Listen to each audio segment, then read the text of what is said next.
Hi guys, today we're gonna do a little whisper talking ASMR vibe with some Lyra and Lyran information.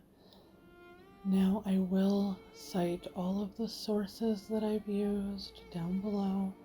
I've gathered only information that I resonate with from various sources, included some of my own, but every outside source that I used will be linked below, and I do resonate with what they have said if you would like to check them out for yourself.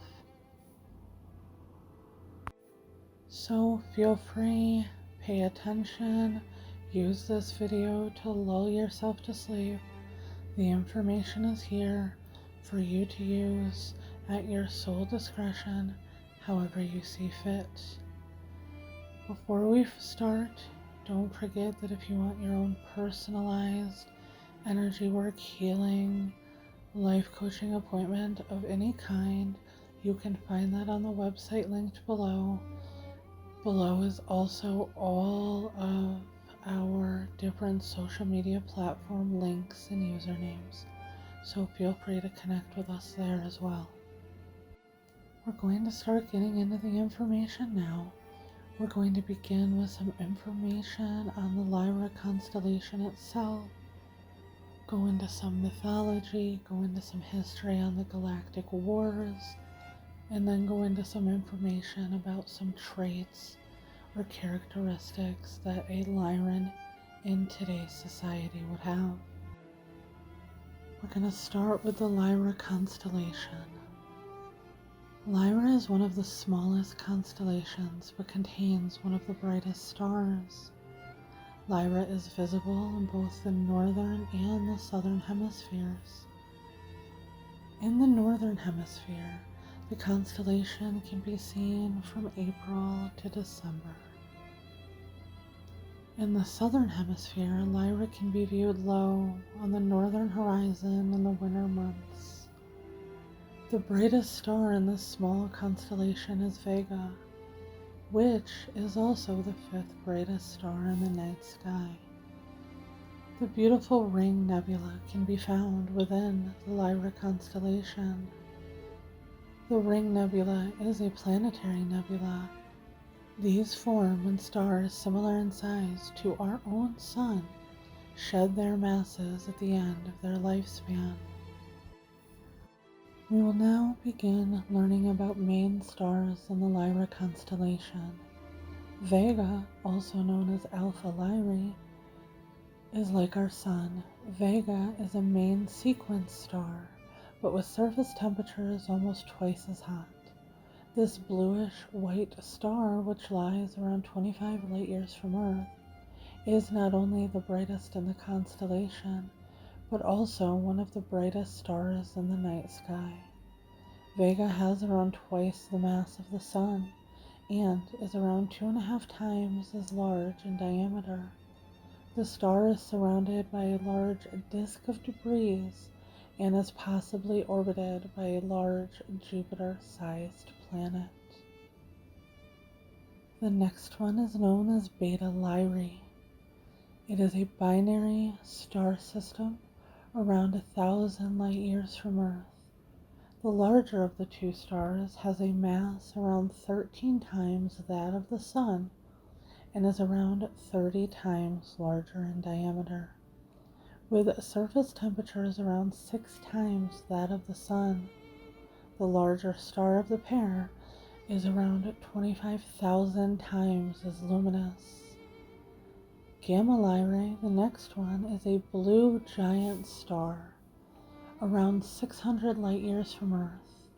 It is around 15 times larger than the Sun in diameter, with surface temperatures that are about twice as hot. We are now going to talk about where you can find Lyra in the sky. Finding Lyra in the northern hemisphere. From April to May, Lyra will appear low on the horizon in the northeast around 11 p.m. and gradually moving higher in the sky before day breaks. From June to July, the constellation will appear in the east around 10 p.m. and gradually moving higher until it is directly overhead. From August to September, Lyra will appear overhead around 10 p.m. and slowly dipping towards the horizon in the northwest over the next few hours. And from October to December, it will be visible high in the western sky between 6 and 7 p.m. before disappearing below the horizon several hours later. Finding Lyra in the southern hemisphere. Throughout July to August, Lyra will appear on the northern horizon in the southern hemisphere between the hours of 8 p.m. to 11 p.m., rising later in early winter and earlier in late winter. The constellation will stay low on the horizon, moving westward for about 5 hours before then dipping below the horizon. We will now begin our talk on Lyra mythology. Lyra is Latin for lyre, a type of ancient instrument similar to a harp. The constellation of Lyra is associated with Greek mythology and based around the character of Orpheus, a famed musician with such extraordinary talent that he was even able to charm nature itself with his music. Orpheus married the beautiful Eurydice, the daughter of the god of the sun Apollo. He was blissful in his marriage until one day Eurydice was bitten by a poisonous snake and later died from her injury. Orpheus was so devastated by her death that he decided to descend into the underworld in an attempt to claim her back. Once there, Orpheus charmed the gods of the underworld with his music, who granted his wish to be reunited with his wife under one condition. Orpheus was not allowed to look at Eurydice until they had left the underworld. Unfortunately, Orpheus looked back at the following Eurydice before they reached Earth, and she descended back from where she came. The heartbroken Orpheus took his own life to become reunited with his wife. Upon his death, his lyre was placed among the stars by Zeus. We are now going to start learning about the galactic wars. Now, according to Galactic War, approximately 22 million years ago, in the constellation of Lyra, the first humanoid races started exploring other systems in their galactic vicinity, and soon afterwards ventured into migration and colonization of neighboring planets. It didn't take long before they came across other humanoid races.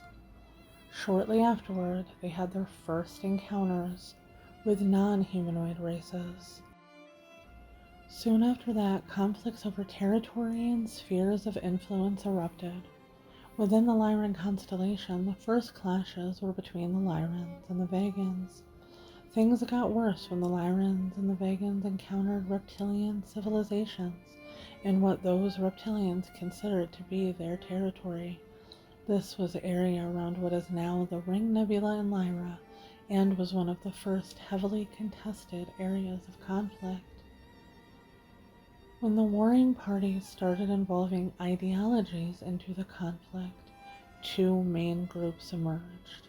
There was the Federation, and there were the two empires, the Draconian and the Orion Empire. The whole of the constellation of Orion would become the main battleground where they would fight out their differences. Because of this, the galactic wars are often referred to as the Orion Wars. And when we look up the Orion Wars, and if you remember like I do, this is what you will read and find and know. Movies like those of the Star Wars series tap into the galactic collective consciousness. They retrieve ancient memories of galactic wars that once engulfed large parts of our galaxy for millions of years. Because the main battles were fought in the constellation of Orion, these were also known as the Orion Wars. At the outset, a little over 20 million years ago, the wars started over territory in the constellation of Lyra, but soon the war spread to Orion, and it became a war of mindsets and ideologies. On one hand, there was a group of mainly humanoid races that was committed to the idea of service to others. On the other hand, there was a mixed group of humanoids and reptilian races that propagated service to self. These were mainly located in the constellations of Draco and Orion.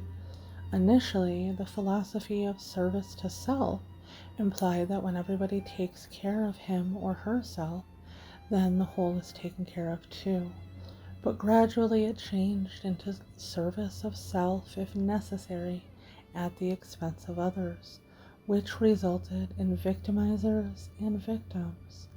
The victims and their allies, who by now had joined forces in the Federation, started looking upon the victimizers as evil, while they started seeing themselves as good. As a result, the wars got polarized and ended up being wars of duality, even though things didn't start off like that at all. Now, history is filled with examples of how polarized conflict can never be resolved as long as the polarities remain. It was no different in the Orion Wars that lasted for eons, but where no breakthroughs by either side would ever be lasting. Every once in a while, usually within the worlds that had been submitted by the Orion and Draconian empires, there would be a rebellious group that did no longer want to be submitted, but that did not want to join the Federation either. Things only started changing when groups within the Federation got fed up with the war too and broke away from the Federation. Thus, a third party of rebels or renegades emerged, and the balances of power changed forever. Neither the Federation nor the empires dared launch a large-scale attack upon the rebels, feeling that if they would do so, the rebels would team up with the others, and that joining of forces would create an unbeatable army.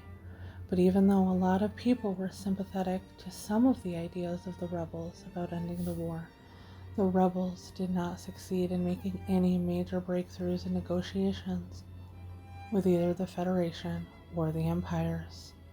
It looked like a new stalemate was reached, only this time there were 3 parties involved instead of 2. Now this is where the story takes an unexpected turn. Nowadays we know Merlin as the counsel or magician of the legendary King Arthur. However, Merlin, or at least the Merlin archetype, already made his first appearance during the Orion Wars. Within the ranks of the rebels, he grew up as a young boy with remarkable talents. When he reached manhood, he started teaching about universal spiritual laws, about unconditional love and forgiveness. He pointed out that all parties, including the rebels, were still caught in a dualistic and polarized perception of reality. That in this dualistic perception is an illusion, and that only unconditional love and forgiveness would be able to end the conflict. And so Merlin succeeded, at first in changing the minds of the rebels, and soon afterwards those of the Federation and the empires too. He taught them to transcend and value their differences. Peace agreements between parties began to be reached, and with this peace and the changing mindset came a dramatic increase in awareness and raise in consciousness. Entire masses of people ascended into higher dimensional reality. Thus, Merlin became known as the Unifier, A priesthood that still teaches his ideas exists today and is still widely respected. If you'd like more information on that, you can look up the Orion priesthood. Still, however, peace was not established everywhere, and not everybody was ready to accept these new teachings. There is, even today, some fighting going on in some parts of this galaxy, where parties are still submerged in dualistic thinking. Earth, unfortunately, is one of those places where the majority of people are still living in the veils of illusion of duality. Yet overall in our galactic neighborhood, there is peace, and where there is no peace, there is often a truce. We will now move on to Working with the Prism of Lyra book by Keith Priest and Lisa Royal. We will start with a little bit of information. In the Prism of Lyra book, it speaks on how the founders of this universe, came through the prison of Lyra. In this prism of Lyra, once they came through, they were fragmented, and Lyra was the first place to be colonized after the fragmentation. With now having that knowledge, we are going to read a small excerpt from the book itself, and if you would like, again, the source will be listed below. If you would like to check it out, I highly recommend it. Again, it is called The Prism of Lyra by Keith Priest and Lisa Royal. The first area to eventually be colonized after the founders' fragmentation was in the general vicinity of the Lyra constellation. Most of the galactic family that has genetic connections to Earth has roots in the Lyra system. It was there that the first attempt at integration occurred. The founders thought that it would be easy and predictable. Instead, humanoid life forms spread outward exponentially until a very intricate tapestry was woven. The threads of the tapestry began to become tangled until eventually the origins of the thread became lost in the colorful maze of the tapestry's design. The following are the main characters displayed in the tapestry from the perspective of Earth. Lyra, the general area of the birth of the humanoid race. All humanoid races in our galactic family have genetic roots connected to Lyra. It is the symbolic harp upon which the song of humanity is played. Vega, a star within the constellation of Lyra. Descendants of Lyra, Vega birthed a race of beings who manifested Lyra's opposite polarity, both in their beliefs and actions. There were frequent conflicts between the Lyran and Vegan races. Aplex planet, a planet within the Lyran system, which was the first attempt at creating an integrated society. Sirius, a trinary star group, it is known in Earth mythology as the Dog Star. Sirius was one of the first Aries to be colonized by beings from the Lyran star group. Sirius embodied the energy of the triadic template and perpetuated the divine toward integration. There is a large variety of consciousness types that integrate and incarnate in this system. Orion, this is the main battleground for the challenge of polarity integration, seeded from Sirius as well as Lyra and Vega. There is a direct connection with Earth, as explored later in this book. The Pleiades, colonized by Lyran offshoot, this group is Earth's main genetic connection from extraterrestrial sources. Arcturus, the archetype or future self-ideal of Earth. Arcturus assists in healing personal and planetary consciousness. Its vibration, primarily 6 density, has been attributed to the angelic kingdom. As we move beyond the book, we will now go into various sources of Lyran characteristics. If you are Lyran or have characteristics of the Lyran, people will tend to gravitate to you and trust your thoughts, judgments, and opinions. If you have Lyran characteristics, you may not be in a high position of authority, but nonetheless, people will recognize your authority. You may also from time to time have issues with authority, or rather an aversion to authority figures. There is and will be a certain amount of sternness and seriousness that goes with Lyran characteristics. Lyrans are typically more quiet and reserved and tend to do more observing than talking. This type tends to be loners. Not that they do not have family and friends, but that they are comfortable with themselves and do not always need everyone around for fulfillment. If you are purely Lyran, which is very rare, the only explanation is that you could be one of the infamous sages that stayed in this universe during the Galactic War. Here are some of the traits of Lyran starseeds as follows.